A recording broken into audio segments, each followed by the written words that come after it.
സമൂഹ മാധ്യമങ്ങളിൽ ഏറ്റവും കൂടുതൽ ചർച്ചാ വിഷയമായ ഈ ലോകാവസാനം എന്നൊരു വിഷയം, അനേക യൂട്യൂബേഴ്സ് ഇന്ന് ലോകാവസാനത്തെക്കുറിച്ച് ചർച്ച ചെയ്യുന്നുണ്ട്, അതിനെക്കുറിച്ച് വീഡിയോകൾ ഇറക്കുന്നുണ്ട്. എന്നാൽ അതിൽ ഏറ്റവും കൂടുതൽ പ്രതിപാദിക്കുന്ന വിഷയം എന്ന് പറയുന്നത്, ലോകാവസാനത്ത് സംഭവിക്കുമ്പോൾ ഒരു മൃഗം കടലിൽ നിന്ന് പുറത്തു വന്ന് ഈ ലോകത്തെ ജനങ്ങളെ മുഴുവനും നശിപ്പിക്കുന്നു, ഈ ലോകത്തെ ജനങ്ങളെ ആക്രമിക്കുമെന്ന് പറയുന്ന ധാരാളം വീഡിയോസ് ഈ ദിവസങ്ങളിൽ ഞാൻ കേൾക്കുവാനിടയായി. എന്നാൽ ഈ വീഡിയോസിൽ പറഞ്ഞിരിക്കുന്ന പല വിഷയങ്ങളും വളരെ തെറ്റ് തന്നെയാണ്.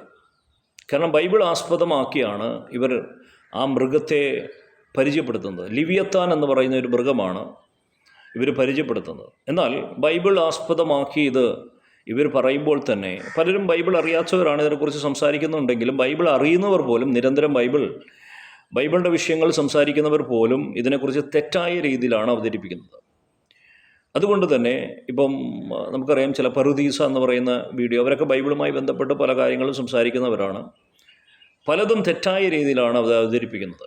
ഇനി വ്യൂവേഴ്സിനെ കൂട്ടാൻ വേണ്ടിയിട്ട് ഒരു ഫാൻറ്റസി കഥകൾ എന്ന രീതിയിൽ, ഒരു സിനിമ കഥകൾ എന്ന രീതിയിൽ അവതരിപ്പിക്കുന്നതാണോ എന്നെനിക്കറിയത്തില്ല. പക്ഷേ അത് വിശ്വസിക്കുന്ന ധാരാളം ജനങ്ങൾ നമ്മുടെ കൂട്ടത്തിലുണ്ട്. അതുകൊണ്ട് തന്നെ ഈ തെറ്റിദ്ധാരണ മാറ്റുവാനാണ് ഞാൻ ഈ വീഡിയോ ഇടുവാൻ ആഗ്രഹിക്കുന്നത്. കാരണം ലിവിയത്താൻ എന്ന പദം ബൈബിളിലുണ്ട്. പക്ഷേ ലിവിയത്താൻ എന്ന പദത്തോടുള്ള ബന്ധത്തിൽ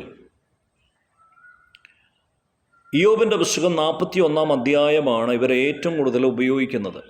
ഈ സംവാദത്തിന് വേണ്ടി, അല്ലെങ്കിൽ ഈ ചർച്ചയ്ക്ക് വേണ്ടി ഇവർ ഉപയോഗിക്കുന്നത് ഈ 41-ാം അധ്യായമാണ്. നമുക്ക് ഇയ്യോബിൻ്റെ ചരിത്രം എടുത്ത് നോക്കുമ്പോൾ, ഇയ്യോബ് പിശാചിനാൽ പരീക്ഷിക്കപ്പെടുവാനിടയായി. ദൈവം അവനെ അനുവദിച്ചു കൊടുത്തു. പിശാചിനെ ഇയ്യോബിനെ പരീക്ഷിക്കുവാൻ അനുവദിച്ചു കൊടുത്തു.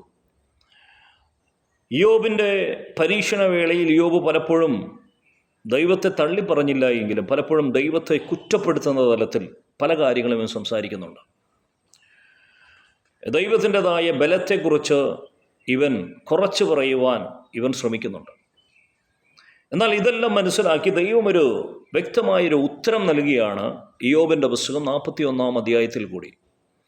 അതാണ് ഈ ഒരു മൃഗത്തെക്കുറിച്ച് പറഞ്ഞിട്ട് ആ മൃഗത്തിൻ്റെ ബന്ധത്തിലാണ് ഉത്തരം നൽകുന്നത്. നമുക്ക് അതിൻ്റെ ആദ്യ വാക്യം തന്നെ വായിക്കുമ്പോൾ ഇങ്ങനെയാണ്: മഹാനക്രത്തെ ചൂണ്ടയിട്ട് പിടിക്കാമോ? അതിൻ്റെ നാക്ക് കയറുകൊണ്ട് അമർത്താമോ? അതിൻ്റെ മൂക്കിൽ കയർ കോർക്കാമോ? അതിൻ്റെ അണയിൽ കൊളുത്ത് കടത്താമോ? അതായത് പറയുന്നത് മഹാനക്രം എന്ന് പറയുന്ന ഈ ലിവിയത്താനെ കുറിച്ചാണ് പറയുന്നത്. ഇതിന് നിനക്ക് ചൂണ്ടയിട്ട് പിടിക്കാമോ? ഇതിന് നിനക്ക് കയർ കൊണ്ട് വരിഞ്ഞു മുറുക്കാമോ? ഇതിനെ കൊളുത്ത് കൊണ്ട് നിനക്ക് പിടിക്കാമോ? എന്നൊക്കെ രീതിയിൽ മനുഷ്യൻ്റെതായ നിസ്സായ അവസ്ഥയാണ് ദൈവത്തിൻ്റെ മുമ്പിൽ ദൈവം കാണിച്ചു തരുന്നത്. മനുഷ്യൻ, നിനക്ക് ഇതൊന്നും കഴിയത്തില്ല. ഇയ്യോബ് പരാതിപ്പെടുകയാണ്, ദൈവം നിസ്സാരനാണ്, ദൈവത്തിന് ഇതൊന്നും കഴിയത്തില്ല, ഇവൻ്റെ കഷ്ടതകൾക്കൊക്കെ കാരണം ദൈവമാണ് എന്ന് ഇവൻ ദൈവത്തെ തള്ളി പറഞ്ഞില്ലെങ്കിലും പലപ്പോഴും കുറ്റം പറയുന്നുണ്ട്. ഈ കുറ്റം തിരുത്തുവാൻ വേണ്ടി ദൈവം ഇവനോട് പറയുകയാണ്, നീ വിചാരിക്കുന്നത് പോലെയല്ല ദൈവം ഒരു സൃഷ്ടി ഉണ്ടാക്കിയാൽ ആ സൃഷ്ടിയെ പോലും നിനക്ക് ഒതുക്കാൻ കഴിയത്തില്ല, നിനക്കതിനെ ചൂണ്ടയിട്ട് പിടിക്കാൻ കഴിയത്തില്ല, നിനക്കതിനെ കയറുകൊണ്ട് കെട്ടി മെരുക്കാൻ കഴിയത്തില്ല, നിനക്കൊന്നിനും കഴിയത്തില്ല എന്ന് പറഞ്ഞുകൊണ്ട് ദൈവം തൻ്റെ ബലത്തെ, തൻ്റെ ശക്തിയെ ഈ മനുഷ്യൻ്റെ മുമ്പിൽ അവതരിപ്പിക്കുന്ന ഒരു പുസ്തകമാണ് ഇയ്യോബിൻ്റെ പുസ്തകത്തിൻ്റെ 41-ാം അധ്യായം എന്ന് പറയുന്നത്. അതിനെയാണ് ഈ വികലമായ ചിത്രീകരിച്ച്, ഇത് ആഴത്തിൽ കടലിൽ ജീവിക്കുന്ന ഒരു മൃഗമാണ്, അന്ത്യകാലത്ത് ഇത് പുറത്തു വരുമെന്നൊക്കെ പറഞ്ഞ് മനുഷ്യനെ പേടിപ്പിക്കാൻ ശ്രമിക്കുന്ന ഈ വ്യക്തികൾ. എന്നാൽ ഈ ബൈബിളിൽ ഒരിടത്തും മനുഷ്യനറിയാത്ത ഒരു ജീവിയെക്കുറിച്ച് സംസാരിക്കുന്നില്ല. ഇവിടെ തന്നെ ബൈബിളിൽ അനേക മൃഗങ്ങളെക്കുറിച്ച് സംസാരിക്കുന്നുണ്ട്. വെളിപ്പാടിൻ്റെ പുസ്തകത്തിൽ, ദാനിയേലിൻ്റെ പുസ്തകത്തിൽ ദാനിയേൽ കണ്ട സ്വപ്നത്തിൽ ഇനി വരുവാൻ പോകുന്ന മൃഗത്തെക്കുറിച്ച് പറയുന്നുണ്ട്. ഈ മൃഗത്തിനും 10 കൊമ്പുകളുണ്ട്. കഴിഞ്ഞ പ്രാവശ്യം ഞാൻ ഇലുമിനാറ്റിയെക്കുറിച്ച് സംസാരിച്ചപ്പോഴും ആ മൃഗത്തിന്, 4ാമത് ഇറങ്ങുന്ന മൃഗത്തിന് 10 കൊമ്പുകളുണ്ട്. സിംഹത്തിൻ്റെ രൂപം, എന്നാൽ ഇതിൻ്റെ ഉടല് കരടിയുടെയും, അങ്ങനെ പലവിധമായ വിചിത്രമായ മൃഗങ്ങളെക്കുറിച്ചൊക്കെ സംസാരിക്കുന്നുണ്ട്. ഈ 10 കൊമ്പുകൾ എന്ന് പറയുന്നത് 10 രാജാക്കന്മാരെയാണ് പറയുന്നത്. അതായത് സെമറ്റിക് രാജ്യങ്ങൾ ഭരിക്കുന്ന 10 രാജ്യങ്ങളെക്കുറിച്ചും അതിലെ ഭരണാധികാരികളെക്കുറിച്ചാണ് ഈ 10 കൊമ്പുകളെക്കുറിച്ച് പറയുന്നത്. അതിൽ നിന്നാണ് ഈ ചെറിയ കൊമ്പായി ആൻറ്റി ക്രൈസ്റ്റ് വരുമെന്ന് പറയുന്നത്. അതിൽ കണ്ണുണ്ടെന്നും ഇത് ഇലുമിനാറ്റിയുമായി ബന്ധം സ്ഥാപിക്കുന്ന തലത്തിലുള്ള ചിത്രമാണെന്നൊക്കെ ഞാൻ കഴിഞ്ഞ വീഡിയോയിൽ അതിനെ വ്യക്തമാക്കിയത്.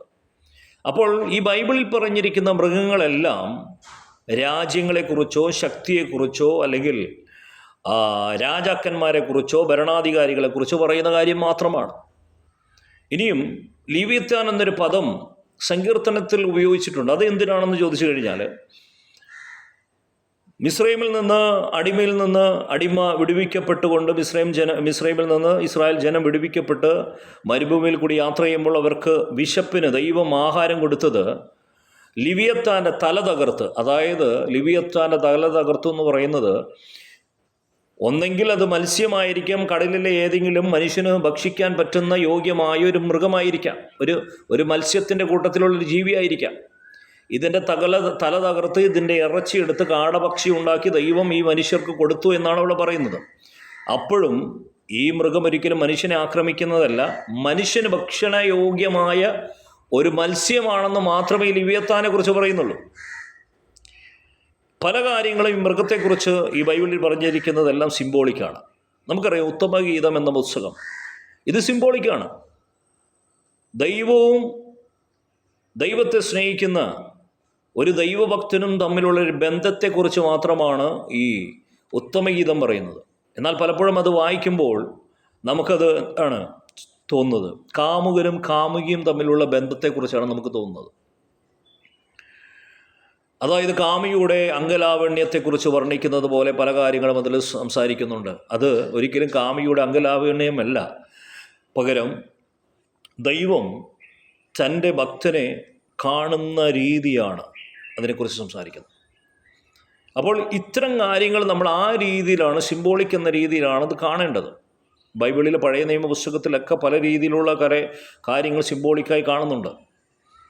ഇതൊക്കെ അങ്ങനെ ഒരു ചിന്താഗതിയിൽ എടുക്കാതെ പലപ്പോഴും ഇത് മൃഗമാണ്, ഈ മൃഗം ആഴക്കടലിൽ ഇപ്പോൾ താമസിക്കുന്നുണ്ട്, അതൊരു സമയത്ത് പുറത്തു വന്ന് ജനങ്ങളെ മുഴുവനും ആക്രമിക്കുമെന്ന് പറഞ്ഞ് പ്രചരിപ്പിക്കുന്ന ഈ വ്യാജ വീഡിയോകൾ ആളുകൾ തള്ളിക്കളയുക.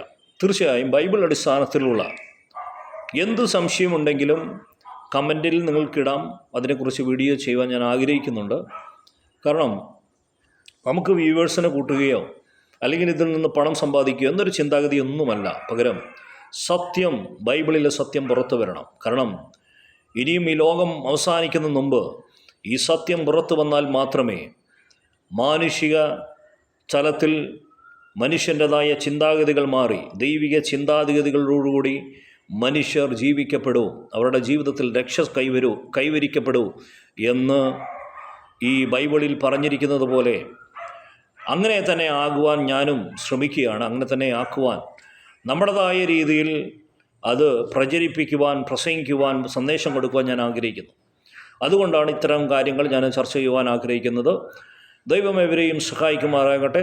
നിങ്ങളുടെ സഹോദരൻ ഇവാഞ്ചലിസ്റ്റ് പ്രേംജി ജോർജ്, നിലമ്പൂർ.